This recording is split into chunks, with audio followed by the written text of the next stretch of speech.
চশমা museum, a house of world class, জলট্যাক মোড়, বহরমপুর মডার্ন হোটেলের সামনে। ডোমকলে বড়সড় মাদক বিরোধী অভিযান চালিয়ে 480 বোতল ফেন্সিডিল সহ গ্রেপ্তার 2।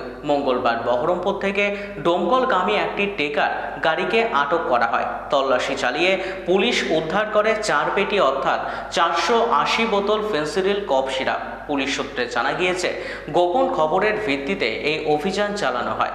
গাড়িটি ডোমকলের হলেও ড্রাইভার গৌতম হালদারের বাড়ি চলঙ্গিতে। জিজ্ঞাসাবাদের পর উঠে আসে ওই অবৈধ কারবারের আসল মালিকের নাম সেন্টু শাহ, বাড়ি সাতবাড়িয়া এলাকায়। মোবাইল নাই তো আপনার